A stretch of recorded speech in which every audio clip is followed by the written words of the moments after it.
Oke, baik Pak Budi, kita beralih ke hal yang lain. Ini berkaitan dengan Paskah yang baru saja kita rayakan ini. Ada perbedaan pandangan di antara beberapa teman bahwa apakah orang sudah boleh mengucapkan selamat Paskah pada hari Jumat Agung. Mereka beranggapan bahwa Paskah itu mestinya adalah hari Minggu, yaitu Minggu Kebangkitan, dan karena itu adalah salah kalau orang mengucapkan selamat Paskah pada hari Jumat Agung. Ya, memang secara strict jelas saja bahwa Jumat Agung itu belum bangkit Yesusnya ya. Kalau memang mau dihubungkan dengan peristiwa aslinya, dia matinya pada hari Jumat dan dia bangkitnya pada hari Minggu, maka mestinya ya kita mengatakan selamat Paskahnya bukan pada hari Jumatnya, tetapi pada hari Minggunya. Jadi saya cukup setuju dengan itu.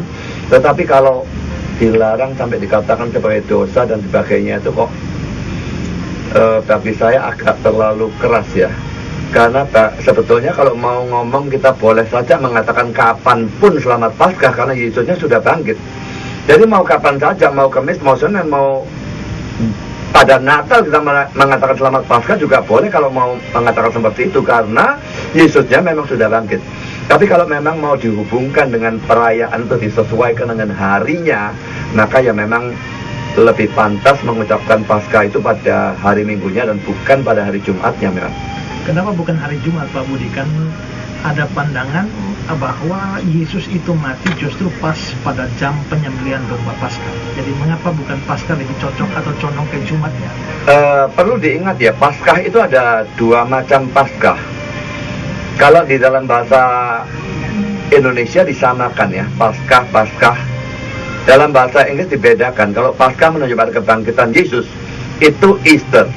Tapi Paskah Perjanjian Lama itu menunjuk pada keluarnya Israel dari Mesir, itu Passover.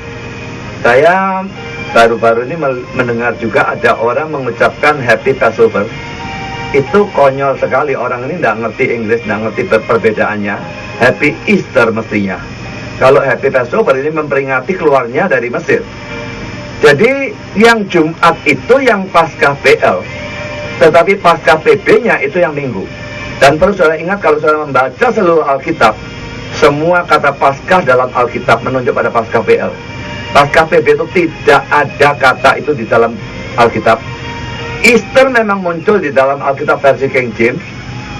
Saya lupa persisnya ayatnya, tetapi di dalam Kisah Para Rasul jelas muncul. Tetapi itu salah terjemahan, karena seharusnya di situ tetap yang muncul adalah Passover. Jadi Paskah PL yang dimasukkan. Jadi dalam seluruh Alkitab tidak ada Paskah PB. Jadi kalau kita bicara soal selamat Paskah dan Paskahnya maksudnya kebangkitan Kristus, maka tentu saja kita mesti mengucapkannya pada hari Minggu sesuai dengan kebangkitannya yang terjadi pada hari Minggu. Dan mengucapkan Happy Passover, betul-betul Paskahnya Perjanjian Lama, itu tidak ada urusannya dengan kita, saudara. Itu peristiwa lepasnya atau keluarnya Israel dari Mesir. Jadi mestinya sesama orang Israel, sesama Yahudi boleh mengucapkan seperti itu. Tetapi kita yang bukan Yahudi tidak ada urusannya dengan itu mestinya. Nah, ada juga yang berargumentasi bahwa toh Passover atau Pesach, dan itu artinya melewati. Jadi kita atau Kristus melewati kematian, dan apakah karena itu tidak bisa dikenakan pada kekristenan dan hanya eksklusif untuk Yahudi saja istilah itu? Passover itu tidak, memang artinya melewati, tetapi bukan maksudnya Kristus melewati kematian. Passover itu malaikat maut yang diutus oleh Tuhan untuk membunuh yang sulung, tidak peduli sulung binatang, sulung orang, semua dibunuh oleh malaikat maut itu, kecuali kalau rumah itu ada tanda darah seperti yang Tuhan perintahkan. Jadi pada waktu rumah itu ternyata ambang pintu dan sebagainya ada darah domba Paskah itu, maka malaikatnya lewat tanpa memberikan hukuman. Jadi itu sejarahnya munculnya kata Passover itu. Tidak ada urusannya dengan Kristus melewati kematian, tetapi malaikat melewati rumah itu tidak menjatuhkan hukuman karena ada tanda darah. Tanda darah itu yang merupakan tipe daripada Kristus. 1 Korintus 5 ayat 7, Kristus itu domba Paskah kita. Jadi Domba Paskah memang suatu tipe, darahnya ditaruh di sana suatu tipe juga. Waktu ada darah itu, malaikatnya lewat, tidak menjatuhkan hukuman. Kristus juga, dia disembelih, dalam arti dia disalibkan, dia mencurahkan darah. Kalau kita percaya dia, darahnya dia itu ada dalam diri kita, maka kita tidak akan bisa terkena hukuman Tuhan. Jadi itu maksudnya Passover-nya tidak berarti Kristus melewati kematian, sama sekali tidak ada urusannya dengan itu. Oke, dalam kaitan dengan program ini, ada juga belakangan ini muncul banyak BBM yang disebar atau juga SMS yang disebar bahwa memang orang Kristen seperti tadi disuruh untuk menggunakan Passover, tapi juga dilarang menggunakan Easter karena beranggapan bahwa Easter itu mempunyai kata yang mempunyai latar belakang kafir, di mana dikatakan misalnya bahwa kata Easter itu berasal dari kata Istar, di mana Istar adalah perayaan kebangkitan seorang dewa bernama Tamus, dan karena itu berasal atau berlatar belakang kafir, dan karena itu orang Kristen tidak boleh mengucapkan Easter. Saya tidak pernah mendengar ya tentang, saya tidak pernah juga mempelajari tentang asal usul kata Easter, tetapi saya kok tidak percaya dengan teori itu ya.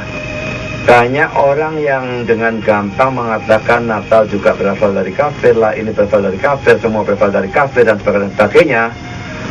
Padahal kalau untuk Natal saya pernah mempelajari secara mendetail, sekalipun ada kemungkinan toh, bukan kepastian bahwa itu berasal dari kafir, tetapi ada kemungkinan juga tidak.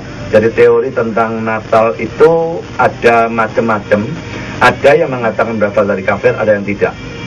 Jadi saya kira sama dengan Easter itu, saya tidak dengan begitu gampang percaya dengan hal itu. Di samping memang jelas bahwa Easter itu peringatan kebangkitan dari Kristus. Jadi apa urusannya dengan dewa dan sebagainya? Kalau saya tidak akan pedulikan kekafiran yang mereka katakan melekat pada kata itu. Perlu diingat bahwa dunia zaman kuno itu semuanya kafir memang.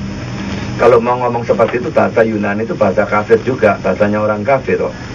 Tapi dipakai untuk bahasa Alkitab. Jadi sangat banyak kata-kata yang berasal dari kafir yang digunakan di dalam Kristen.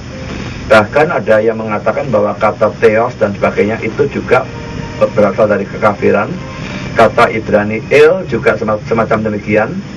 Jadi mengatakan kafir atau berasal dari kafir dengan begitu cepat, saya kira kalau memang itu mau disetujui, akan sangat banyak hal harus dihapuskan dari gereja, termasuk kata-kata theos yang artinya Allah dalam bahasa Yunani, atau el yang artinya juga Allah di dalam bahasa Ibrani. Kalau itu dihapuskan semua, ya kitab sucinya jadi apa? Jadi kalau saya tidak akan sembarangan untuk menghapuskan hanya karena dikatakan itu berasal dari kafir. Di samping juga belum tentu teori itu benar sama sekali.